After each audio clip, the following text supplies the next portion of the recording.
juróom-ñetti fan ci weeru mars atum 2021 kat daal dinañu koy màggal ci ay diiru fan yu bari ci hôpital d'enfants Albert Royer donte nag ñi ngi ci jamono mbas mi amical bi ëmb jigéen ñi ne kat faaw mu màndargaal ko ni ñu ko doxale nag moom mooy waxtaan ak way jur yi nga xamante ne dañuy ñëw hôpital indi seeni doom consultation ngir ñu mën a moytu jàngoro coronavirus ba ñu ca paree daal di may ay masque way jur yi ak xaleel yi. Pour sensibilisation bi ñëpp xam nañ ne 8 mars journée de la femme la woon mais mbas mi tax na ba programme yu bëri dañ ko changé donc au lieu ñu di ko fêter comme ni ñu doon am habitude di ko def dañu ko changé par rapport à mbas mi ñu ñëw bëgg a renforcer sensibilisation par rapport à feebar bi renforcer mesures barrières yi offrir leen ay masques waxtaan ak yéen tuuti donc ñu bëgg ngeen am tuuti. mais ñu tuuti temps rek pour benn écoute merci beaucoup à tout le monde. asalaamaaleykum mbooloo mi ñu ngi leen di jéggalu bu baax a baax di leen ñaan rek ngeen déglu ñu tuuti rek ñu fàttalente ci feebar bi nekk ci dëkk bi xam nga journée de la femme dañ ko daan féete donc ci hôpitaux yi partout mais yàlla dafa dogal at bi journée bi mooy jour bi dëkk bi yëngatu woon. jour bi xale yi nekkoon ci mbedd meeg yooyu donc kenn génnul woon mais ñun dañ ko bëgg a féete rek à notre manière comme ci hôpitalu xale lañ nekk ñu ñëw rek toujours ci mbirum xale moo tax tey jii man nii ak sama naataangoo yi ñu ngi nii ànd pour ñëw may xale yi ay masque mais balaa ñuy may xale yi masque itam il faut ñu fàttali waajur yi ne feebar bi mu ngi fii toujours coronavirus bi mi ngi fii ak dégâts yi muy def ñu bëgg tout le temps ngeen bàyyi ci xel di respecter mesures barrières yi mooy ku génn ñëw bul xeeb génn bi nga génn nga raxasu say doom fu ñu génn ñëw nga raxas leen ak saabu ñuy dandante respecter takk masque bi mais dëkk bi da ngay gis ku takk masque mais ci suufu sikkimam la koy bàyyi takk masque ci suufu sikkim nag moo bañ a takk masque ñoo yem. masque da nga koy takk indi ko mu muur sa bakkan ba ci sa sikkim parce que virus bi du naaw nii virus bi de nit en nit lay dem soo takkulee masque li ngay wax day dem ci sa nawle mu noyyi ko amaana yow am nga amaana moom am na ngeen wàllante te gis ngeen ne dëkk bi kilifa gu fi am solo fi mu ne nii mbas bi yóbbu na la ñuy ñaan yàlla nag kon nga xam ne mbas mi xaalis du ko faj.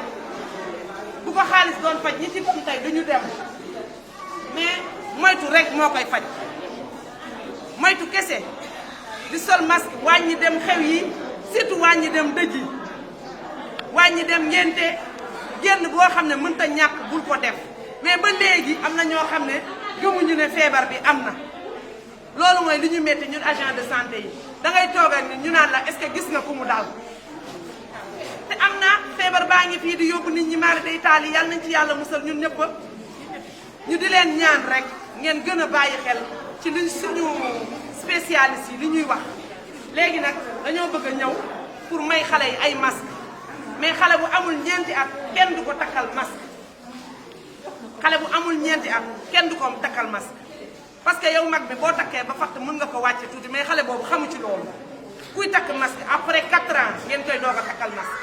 tey jii boo leen gisee suñu taxawaay bi amicale des femmes bu Albert Royer ñoo ñëw pour waxtaan ak yéen jamono yii di ak yi weesu ñu ngi traversé benn crise sanitaire ñu koy woowee Covid 19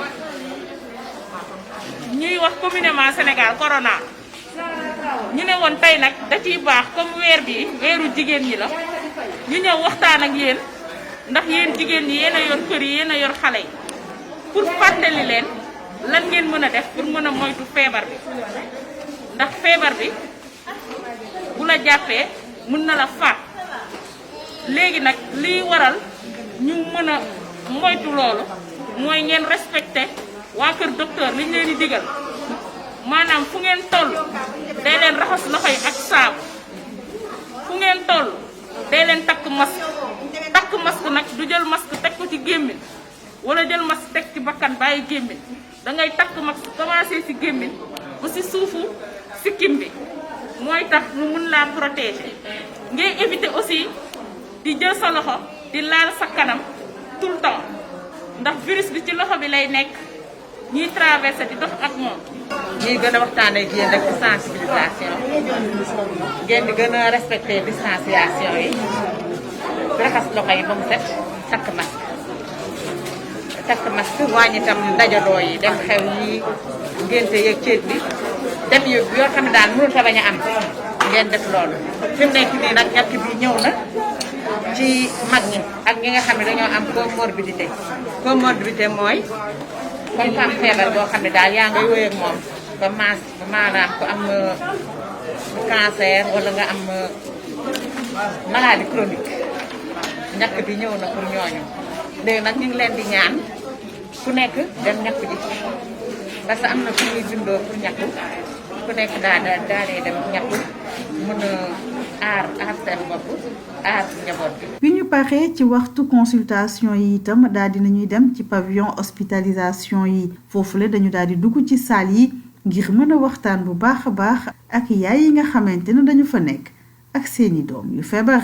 kër nga raxas sa loxo ba mu set balaa ngay def dara te ak respecté masque yi aussi. vaccin yi ñëw nag ñu bëri nag ñu ngi naan vaccin yi baaxul mais ku yóbbu daal na nga vacciné wu fagaroo gën faj te feebar bi fi mu nekk nii ni mu ñëwaatee dafa ñëwaat ak doole mag ak ndaw ñëpp lay jàpp ndax bu njëkk ba dañoo yaakaaroon ni sax feebar bi du jàpp ndaw ñi loolu lañ daan wax mais léegi mu ngi jàpp mag ñi di jàpp ndaw ñi te ku mu jàpp moom bu la rey lam lay bàyyee tamit du doon lay gënal nañ fagaru daal moo gën faju. amicalu hôpital bi ñoo ñëwoon pour waxtaan ak yéen fàttali leen tam mesure barrière feebar bi waaw may leen ay masque ngeen pour góorgóorlu rek ci feebar bi ndax feebar baa ngi ci àdduna bi te mi ngi lor wax dëgg yàlla mi ngi lor ñu bari waaw donc ku génn ba ñëw na nga raxasu bu ñu mënee bàyyi wàññi tam dem yi surtout xew yi dëj yi ngénte yi takk yi bu ñu mënee wàññi yooyu daal di dem loo xam ne rek lu ñor la lu ñorul nga toog sa kër. waaw alhamdulilah man ci li may gën a wax mooy masque yi suñ ko takkatee ba ñëw man li may préféré mooy ñu sànni ko mooy bon ndax ñoom dañ koy jël dugal seen biir pochette bu ñuy génnaat jël ko takk ko wala yow mi yaay nga am sa masque dugal sa biir pochette sa benn doom di génn yorewul nga daal di yëkkati masque bi daal di waaw loolu man ñun gis nañu loolu yëpp moo tax ci liggéey sensibilisation dañuy waxtaan ak ñoom ci problème yu demee parce que pour jigéen ñoom daal ñu gën a fi nekk mooy ndaxte jigéen lu mu bëgg ci biir këram rek dana ko def waaw su ne yemalee ay doomu yaakaar naa ne dina gën a neex ndaxte xale yi ñooy génn dem andi ko jox ko mag yi ci biir kër yi kon ñun dañu war a veiller ci xale yi bu baax a baax a baax a baax. ci diiru ay fan amical bu hôpital d'enfants Albert Royer di wéy ci ñaax ngir xeex ak coronavirus maye ay masques yu bare waaye itam dem ci chef de service yi ak directrice hôpital bi kilifa yi nag daal di leen sargal waaye itam daal di leen jàjj. Mais je pense que les enfants sans les femmes, les mères, c'est vraiment comme si rien ne se passait. Et c'est pourquoi je suis très honoré de votre visite, bien qu'on soit dans le même espace et on partage tout, tous les jours. Je suis honoré de vous recevoir. J'aurais pu même me déplacer, parce que ça ne me dérange pas de me déplacer, parce que vous méritez qu'on se déplace et qu'on vienne vous voir. C'est pour dire que avec cette journée du 8 mars, donc je suis vraiment content de l'acte que vous avez posé, parce que vous avez montré qu'au-delà de vos activités quotidiennes, vous pensez à tout le monde. Dans ce contexte de Covid, qui est un contexte extrêmement difficile pour les familles et les malades. Le fait de distribuer les masques, ça veut dire que vous les soutenez dans la prévention de la maladie, mais vous pensez toujours à eux, vous pensez à votre santé, c'est important.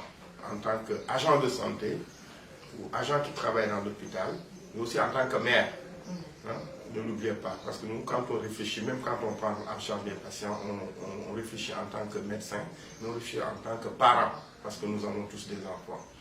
Et c'est une occasion pour moi de rendre hommage à toutes les femmes déjà.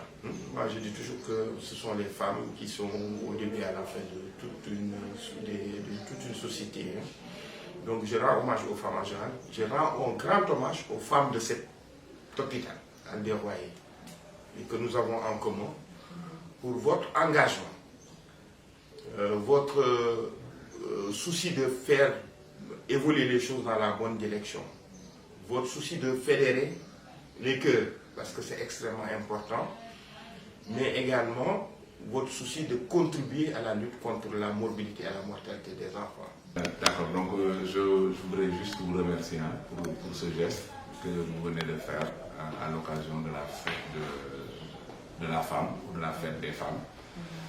Mais bon, ce n'est pas surprenant que l'association des femmes fasse des manifestations pour sensibiliser.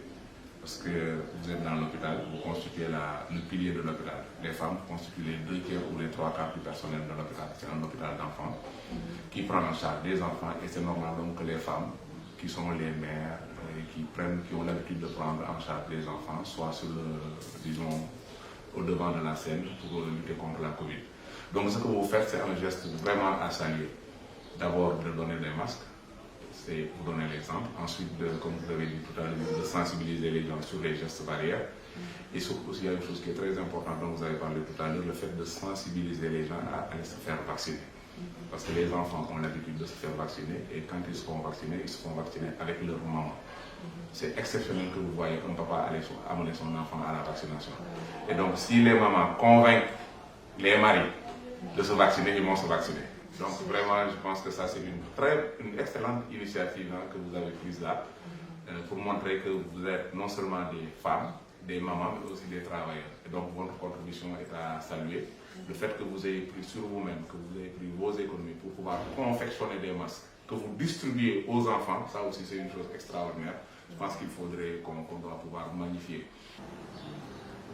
Di sant di gërëm képp koo xam ne ni yaa ngi taxawu liggéey bi nga xam ni amicale des femmes de l'hôpital d'enfants Albert Royer ñu koy depuis bi ñu taxawalee association bu mel pour la journée internationale de la femme nga xam ni saa su ne dañ koy célébrer à travers le monde suñuy jigéen vraiment à travers l'amicale am nañ ci taxawaay bu mag sëkk. Donc ñu ngi dellu di sant bu baax di ñaan yàlla suñu borom mission bi yàlla na ko suñu borom yeggale yokk koom gi yokk mën-mën gi yokk wér gi, parce que seen objectif mooy objectif hôpital bi mooy objectif personnel bi mooy fexe hôpital am promotion, jigéen ñi am promotion, mais personnel bi dans son ensemble am promotion. te vraiment seen taxawaay yëkk nañ ko yi seen yeneen moroom li nga xam ne association yi nekk ci biti saa ñu ñëwee fekk leen ngeen taxaw loolu aussi dañu koy rafetlu di ko sago.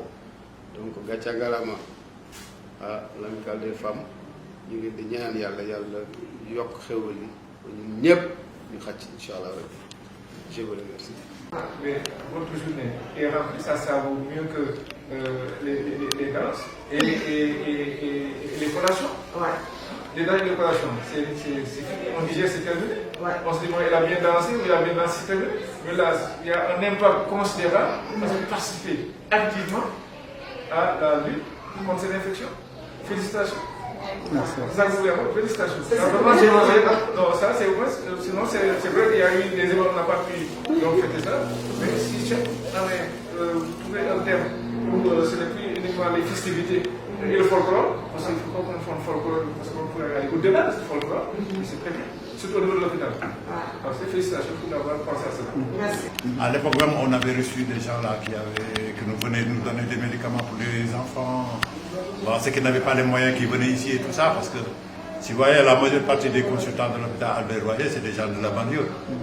On rencontre des fois des gens qui n'ont pas grand-chose, ils n'ont même pas de quoi acheter une ordonnance. Et après, on leur donne ces médicaments et tout ça.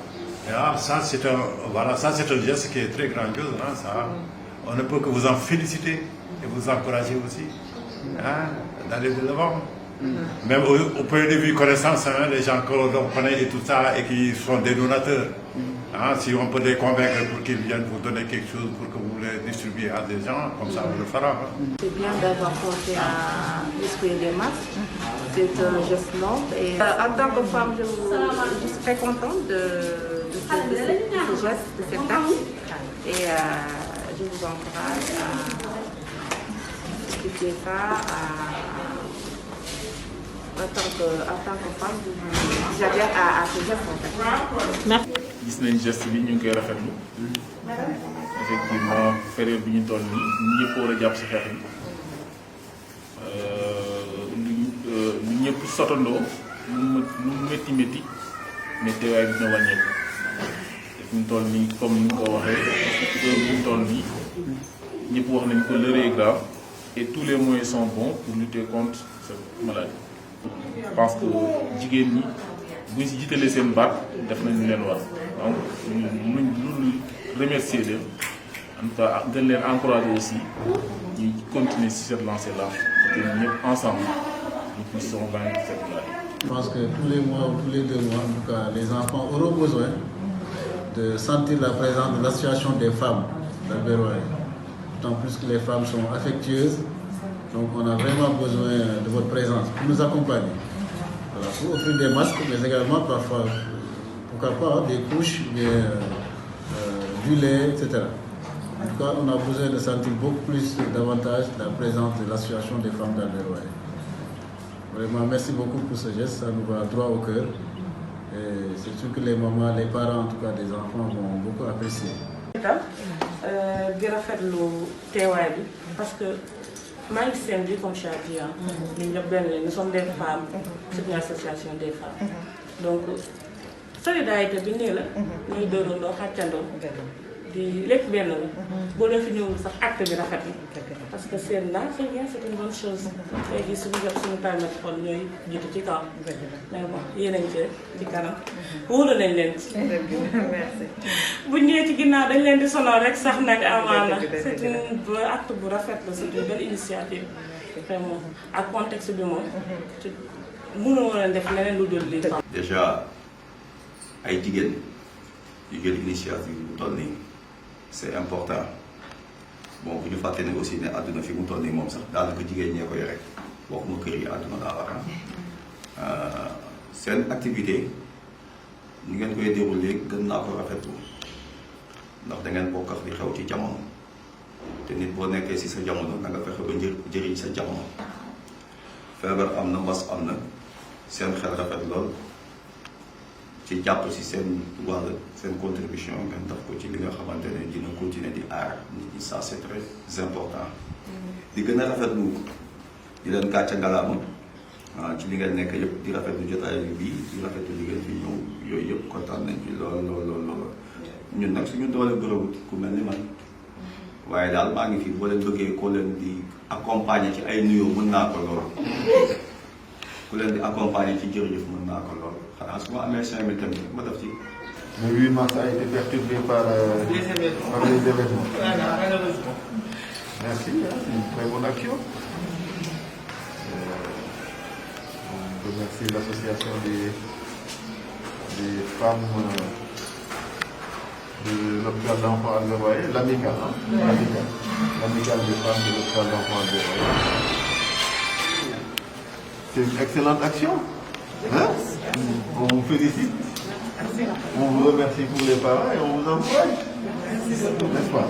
Madame wax ne jigéen moom ci lu mu dugalul loxoom du baax honnêtement jigéen Sénégal ba ci démb rek jigéen ñi war nañ ko dem na bay waaj a tàkk lañ ci yàlla musal ndax réew mi lañu am mais ay jigéen ñoo juboo ci saa si ay jigéen laa gis ñaari jigéen yu parti yu toog kii far fii far fii ñoom yeneen la ñuy gis ci loolu ay considération crypto personnel ak politique même rôle boobu ngeen joué ci hôpital bi gis naa leen chaque fois bu crise amee da ngeen di dem toog waxtaan donc loolu moom dañ koy saluer yéen moom 8 mars sax dafa ndaw ci yéen ndax jigéen mooy àdduna jigéen c'est la vie te ñun ñëpp doon ay kilifa sax góor li tax ñu tekki suñu waajur yi jigéen la duñu góor ñi mais jigéen ñi on pèse bien ce que nous disons parce que ñoom ñooy def ci cin bi ñoom ñooy def ci kër gi lu ñu am jox nañ ko seen bopp donc yéen amul leen morom wanewaat leen ko ci action yi hôpital bi ñun ñu ngi fi les hommes sont aussi présents que les femmes mais yéen rek yàlla def ay initiative donc loolu en tant que femme yàlla na leen ko yàlla fay ñu war leen tam nag jox cër bu toll noonu ci biir hôpital. En tout cas, merci beaucoup. Merci, ça nous va droit au cœur. Nous remercions vraiment pour cette initiative très très noble. Penser à la pandémie dans le contexte sanitaire actuel. Donc c'est vraiment une idée qui vient à son nom. Et puis surtout penser à renforcer les parents par rapport aux masques. Donc le rappel des gestes barrières. Vraiment, on vous en félicite et on vous remercie. On vous remercie vraiment. En tout cas, bravo. Bravo. Bravo à vous. Les mesures barrières. Donc nous vous félicitons pour cette initiative. Nous savons que les femmes sont toujours au début et à la fin de tout développement. Donc vous le matérialisez aujourd'hui en venant amener ces masques et en préconisant les mesures barrières. Merci. Merci. À l'occasion de la journée de la femme, c'était le 8 mars, mais on est toujours dans le mois de mars. Toujours du mois de mars. Donc nous avons besoin de faire un apport sur le Covid. Donc nous avons des masques pour nous former les xalé. Gën leen sonn aussi ci xalé yi def acteur parce que ñëpp xam nañ ne xale yi peut-être ñu développé feebar bi tellement mais mën nañ ko transmettre mag ngeen gën a farlu ci xale yi di leen raxasal seen loxo yi bu ñu jógee école surtout bu ñu mënee sangu suñu mënul sangu ñu raxas seen loxo yi balaa ñuy leen habitude yooyu ngeen di ko pérenniser ci xale yi loolu moo tax amical bi ñëw tey pour offrir xale yi ay masques d'accord. Je pense que dañu commencé dañ leen di sargal dëgg la maa ne te ñu ngi doon ñaan yàlla ñun tamit ñu ngi doon ñaan yàlla parce que aussi dëgg yàlla ren moom lu xew métti woon na lool ci surtout nag ñu defee ko ci bés yoo xam ne ni bés yuñ tàmmoon di ko defee neneen la dëgg yàlla nit ñi yëpp seen xel dem na ci célébration journée 8 mars waaye ni ko yàlla defee moom te gis ci ndox mu sedd ñu ñaan yàlla yàlla continuer noonu Sénégal nekk ci jàmm ndax ñuy mën a continuer di def liñ doon def liñ ko doon defee donc ñu ngi leen di sargal ci journée boobu waaye leen di jox seen cër ak seen i wàccuwaay ci bés yëpp bi nga xam ne dinañ ko dund ñu wax rek yéen yaay yi yéen soxna yi ci biir kër yi yéen xarit yi tamit. C'est pour moi un plaisir, un réel plaisir de vous recevoir ce matin. Comme à l'accoutumée, vous avez encore honoré la journée du 8 mars. Et de manière spéciale, mais d'une manière très belle et d'une manière très efficace. Nous sommes dans un contexte de pandémie. Et nous savons tous qu'il fait partie des mesures de prise en charge de cette Covid-19 de respecter les gestes barrières, c'est-à-dire de porter les masques, mais aussi de respecter la distanciation sociale, de se laver les mains régulièrement et en l'absence d'eau et de savon, de prendre la solution hydroalcoolique.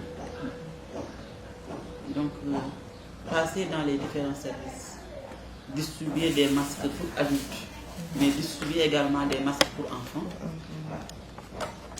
Venant de vous, vraiment ça ne me surprend pas. Parce que vous connaissez, ça c'est les masques pour enfants. Vous les avez distribués aux enfants. Comme nous sommes dans un hôpital pédiatrique, vous avez distribué des masques d'adultes aux mamans, des enfants. Donc vous venez de réaliser vraiment une mission très noble. Mais je le disais tout à l'heure, vous connaissant, ça ne me surprend pas. Parce que tout le temps, vous êtes à l'écoute de l'agression et des médicaux. Vous constituez un trait d'union entre les deux. Vous avez utilisé votre rôle de femme pour tisser des relations et pour améliorer des relations. Combien de fois vous avez intervenu à l'hôpital pour raisonner des personnes, mais également pour éteindre des foyers peut-être où le feu était pratiquement très proche. Donc vous êtes toujours là, accompagnant les enfants, les mamans des enfants, mais également l'administration. Je vous remercie et vous dis à mon tour aussi félicitations, mais aussi maintenant sargalé et vous dis bonne fête, méritez ngeen ko. Vous l'avez très bien matérialisé et que may ñaan aussi yàlla bàyyi ñu fi ba ay ati at ngeen di ko fekk mais yàlla yokk leen ay promotion kenn ku nekk ci yéen. ci xayma amical bi nga xamante ne moom moo ëmb jigéenu hôpital d'enfants Albert Royer daal dinañuy maye ay junniy masque yoo xamante ne pour ay mag la waaye itam pour ay xaleel liggéey bi nga xamante ne amal nañu ko ci weeru mars bi waa amical bi di ci jaajëfal kilifay bérébu fajukaay bi ci seen jàppale. Vous avez accompagné dans notre journée. Cette année, avec la pandémie, on a fait notre journée sur le contexte de la COVID-19.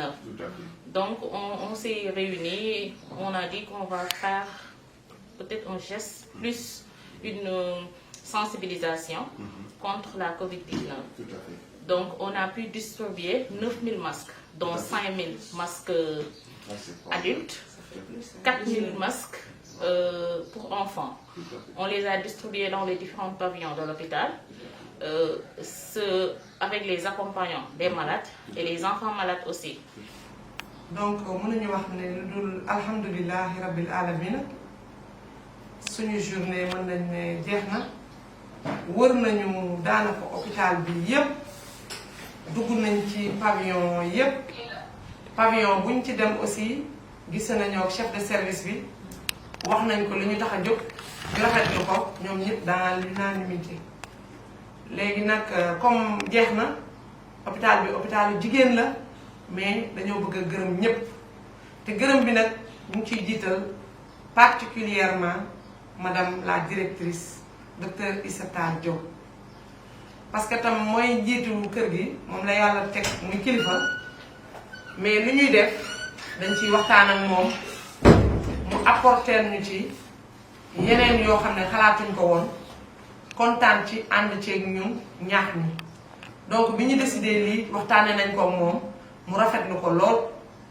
rafetlu ko kontaan ci mu ñaanal ñu kontaan ci aussi trop kon ñu koy gërëm jigéen la li mu yenu diis na mais mi ngi ciy bay waaram comme journée de la femme la nag te moom suñu kilifa jigéen la mënuñoo def lu dul di ko sargal di ko ñaanal yàlla yàlla woyofal yéen bi ci kawam donc ñu ngi sant yàlla tey li ñu fi def nii yëpp bu doon ñun rek mënuñu ko du suñu poos ñu ngi di gërëm donateurs yi di gërëm aussi institut professionnel universitaire muy UPS nekk arrêt 34 ñu ngi leen di gërëm gis nañ seen taxawaay ak jàppale bi je vous remercie di ñaan yàlla ba 8 mars déwén incha allah